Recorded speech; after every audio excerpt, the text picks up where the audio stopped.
Welcome to Namita news. ఎస్కేహెచ్డి PCC అధ్యక్షురాలు press meet.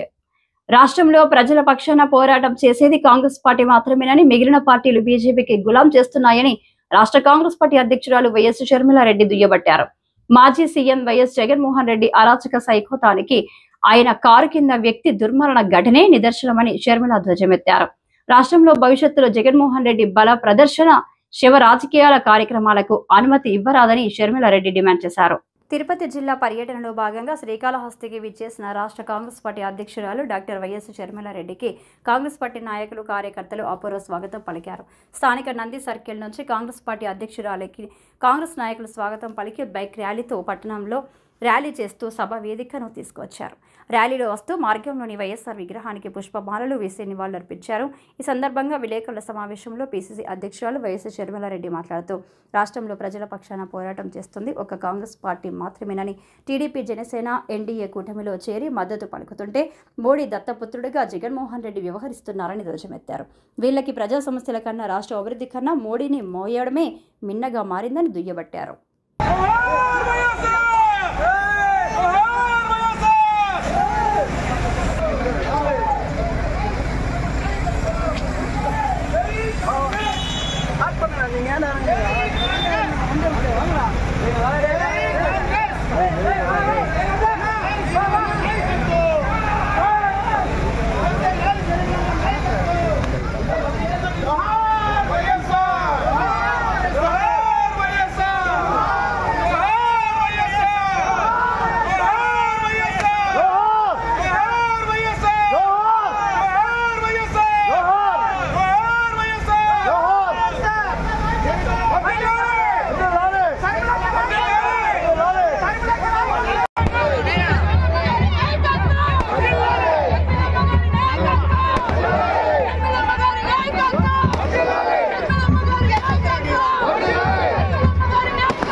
Congress పార్టీని మనందరం బలోపేతం చేసుకోవాల్సిన అవసరం ఉంది.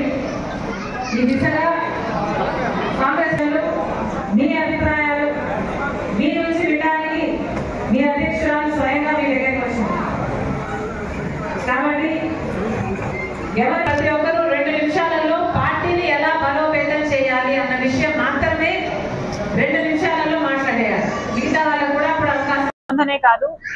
ఆంధ్ర రాష్ట్రంలో చాలా మంది ఒక వైరల్ అయిన వీడియోను చూడడం జరిగింది. ఆ వీడియోలో చాలా స్పష్టంగా జగన్మోహన్ రెడ్డి గారి కాన్వాయ్, ఇంకా ముఖ్యంగా చెప్పాలంటే జగన్మోహన్ రెడ్డి గారి కారే డ్రైవ్ చేస్తుండగా ఆ కారు కింద పడి ఒక మనిషి కొద్ది దూరం వరకు ఆ కారు అలాగే ఆ మనిషిని టైర్ కింద వేసుకొని ఈడ్చుకు వెళ్ళడం చూసాం.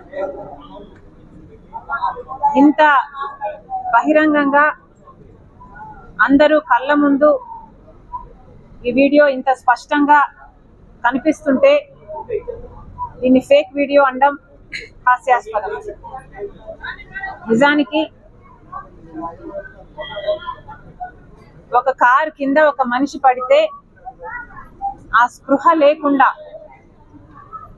ఆ కారులో ఉన్న వాళ్ళు అలాగే ఆ కార్ని అలా డ్రైవ్ చేసుకుంటూ వెళ్ళి దానివల్ల ఆ మనిషి ప్రాణం పోవడం చాలా చాలా దారుణం. ఇది ఒక ఎత్తు అయితే తప్పు ఒప్పుకోకుండా, క్షమాపణ చెప్పకుండా ఇది ఒక ఫేక్ వీడియో అని జనాలను మభ్యపెట్టే ప్రయత్నం చేయడం ఇంకా దుర్మార్గం. ఒకవేళ అంతకుముందు ఎస్పీ గారు, పోలీసులు, నాకు తెలియదు ఎవరు చెప్పారు, ఒకవేళ చెప్పారేమో, కానీ ఎవిడెన్స్ తర్వాత బయటకు వచ్చిందేమో మనకు తెలియదు. కానీ స్పష్టంగా ఒక విషయం అయితే క్లియర్గా అర్థమవుతుంది. జగన్మోహన్ రెడ్డి గారు సైడ్ బోర్డు మీద నిలబడి జనాలకు షేక్ హ్యాండ్ ఇవ్వబోతున్నారు. అసలు పర్మిషన్ ఉన్నది 3 కార్లకి 100 మంది జనానికి అయితే జగన్మోహన్ రెడ్డి గారి కాన్వాయ్లోనే 50 కార్లు ఉన్నాయట. 1000 మందికి పైగానే జనం ఉన్నారంటున్నారు. ఇంతమంది జనం మధ్య కాన్వాయ్ మూవ్ అవుతుండగా జగన్మోహన్ రెడ్డి గారు ఓ పార్టీ నాయకుడిగా సైడ్ బోర్డు మీద నిలబడి ఆ జనానికి షేక్ హ్యాండ్ ఇస్తున్నారు. ఆ జనమేమో అక్కడ కంట్రోల్ లేకుండా పిచ్చి పిచ్చిగా అరుస్తూ ఈయన షేక్ హ్యాండ్ అందుకోవడానికి ఎగబడుతున్నారు. ఆ క్రమంలోనే ఆ తోపులాట్లోనే ఈ మనిషి కూడా ఈ కార్ కింద పడ్డారు అనిపిస్తుంది. మరి అలాంటప్పుడు ఇలా సైడ్ బోర్డు మీద నిలబడి జనాలకు ఇలా షేక్ హ్యాండ్ ఇవ్వబోవడం తప్పు కాదా? జనానికి మీరు నమస్కారమో హలోనో చెప్పాలనుకుంటే ఒక సన్షేడ్ సన్ రూఫ్ ఉన్న బండిలో ఎక్కాలి. బస్ స్టాప్ లేకపోతే హెడ్ అప్ జనాలకు మీరు కనిపించేటట్టు ఉండాలి. మీరు నమస్కారం పెడుతూ పోవాలి. అంతేగాని సైడ్ బోర్డు మీద నిలబడి మీరు షేక్ హ్యాండ్ ఇచ్చుకుంటూ ఆ షేక్ హ్యాండ్ కోసం జనం పిచ్చి పిచ్చిగా అరుస్తూ మీ మీద పడుతూ మీ సెక్యూరిటీ మీద పడుతూ ఆ గుంపులో ఒక మనిషి మీ కారు మీ కింద పడి ఆ సోయ కూడా లేకుండా మీ డ్రైవర్ దాన్ని అలాగే ఈడ్చుకుంటూ ఆ బాడీని అలాగే లాక్కుంటూ వెళ్ళి నా కాన్వాయ్ దృశ్యాన్ని చూస్తే నిజంగా చాలా చాలా బాధేస్తుంది. ఇది ముమ్మాటికి జగన్మోహన్ రెడ్డి గారి నిర్లక్ష్యం. నిజంగానే అసలు తలుచుకుంటే ఒక మనిషి కార్ కింద పడితే ఆ మనిషిని అలాగే ఈడ్చుకుంటూ వెళ్ళడమే కాకుండా పక్కన జనాలు అప్పుడు అరిచినట్టున్నారు, కారు ఆగినట్టుంది, కనీసం ఏమైంది అన్న ఆలోచన లేకుండా మనిషిని లాగేసి పక్కన వేసేసారట. లాగి పడేసి పక్కన పడేసి ఈ కాన్వాయ్ ఇలాగే వెళ్ళిపోయిందట. అసలు మానవత్వం అన్న పదానికి మీకు అర్థమే తెలియదా? మీ అభిమానిగా మీ కార్యకర్తగా మీ పార్టీ కార్యక్రమానికి ఒక మనిషి వస్తే ఆ మనిషి మీ షేక్ హ్యాండ్ కోసమని ఆ గుంపులో పడి మీ కార్ కింద పడితే కార్ కింద పడిన వాడిని అలాగే ఈడ్చుకుంటూ టైర్ కిందనే, అది కూడా మెడ ప్రాంతంలో, హెడ్ అండ్ నెక్ ఈ ప్రాంతంలోనే కనిపిస్తుంది ఆ వీడియోలో అయితే, ఈడ్చుకుంటూ వెళ్ళి తీరా చుట్టుపక్కన వాళ్ళు ఆపమంటే ఆపి ఆ మనిషి కనీసం ఏమయ్యాడు, ఎలా ఉన్నాడు, ఆ మనిషి పరిస్థితి ఏమిటి అని కూడా ఎవరూ పట్టించుకోకుండా పక్కకు లాగి పడేస్తే ఈ కాన్వాయ్ అలాగే వెళ్ళిపోయిందట. దీనికి కనీస రెస్పాన్సిబిలిటీ మీరు తీసుకోకుండా ఒక క్షమాపణ చెప్పకుండా మా ఉద్దేశం అది కాదు అని చెప్పాల్సింది, లేదా ఆ కుటుంబాన్ని పరామర్శించి కనీసం 5 కోట్లో 10 కోట్లో మీరు చేయగలిగిన నష్టపరిహారం అనుకుంటారో ఇంకోటి అనుకుంటారో ఏదైనా సహాయం చేసి తప్పైపోయింది అని ఒప్పుకుంటే అది ఒక రకం. అలా కాకుండా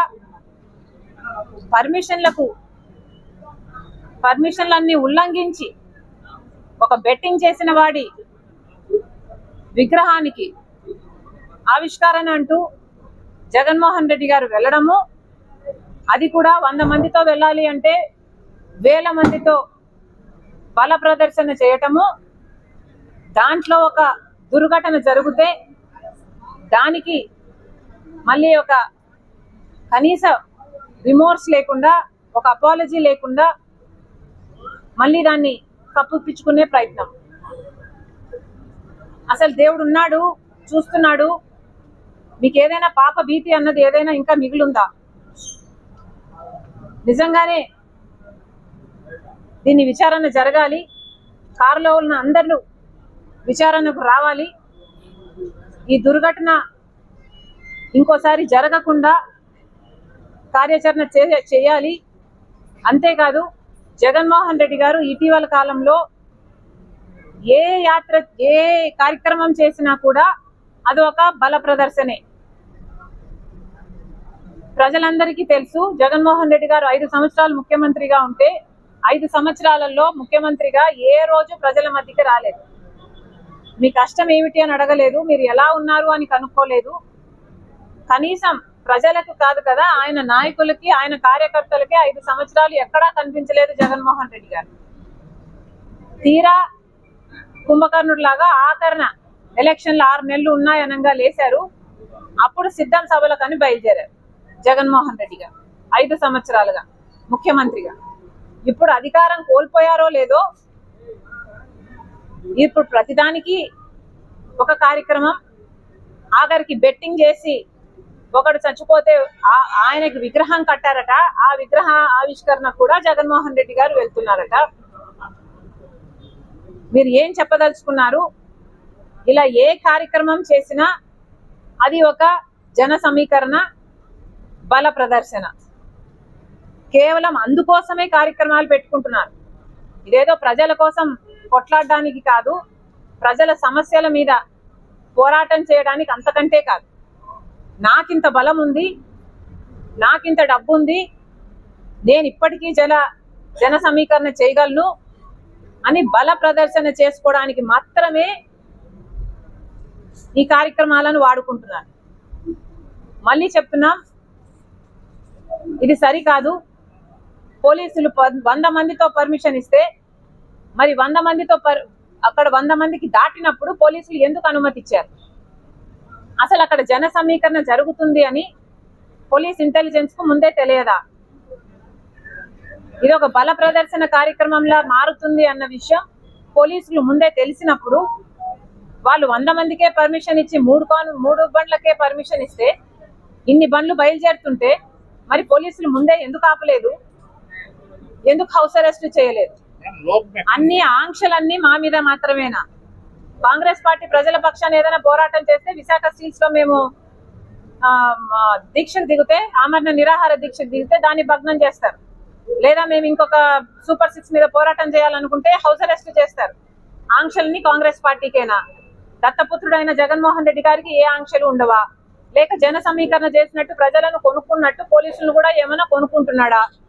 సో డబ్బుంటే ఏమైనా చేసుకోవచ్చా? ఏం చెప్పదలుచుకున్నారు? మరి ముఖ్యంగా ప్రభుత్వానికి, పోలీసులకు చెప్తున్నాము, ఇక మీదటైనా జగన్మోహన్ రెడ్డి గారి ఇలాంటి కార్యక్రమాలకు, ఈ బల ప్రదర్శనకు అనుమతి ఇవ్వకండి. ఇలా బల ప్రదర్శన కార్యక్రమాలు చేయటానికి కాదు రాజకీయాలు ఉన్నది. ఇలా జనం చచ్చిపోతే అది రాజకీయాలకు వాడుకోవడానికి కాదు రాజకీయాలు ఉన్నది. రాజకీయ నాయకులు అంటే ప్రజలకు సేవ చేయడానికి ఉండాలి. అధికారం ఉన్నప్పుడు 5 సంవత్సరాలు ఎప్పుడూ బయటికి రాలేదు, కానీ అధికారం పోయాక ఇప్పుడు ప్రతి సభ, ప్రతి కార్యక్రమంలో జన సమీకరణ, బల ప్రదర్శనే. వీళ్ళేం నాయకులండి?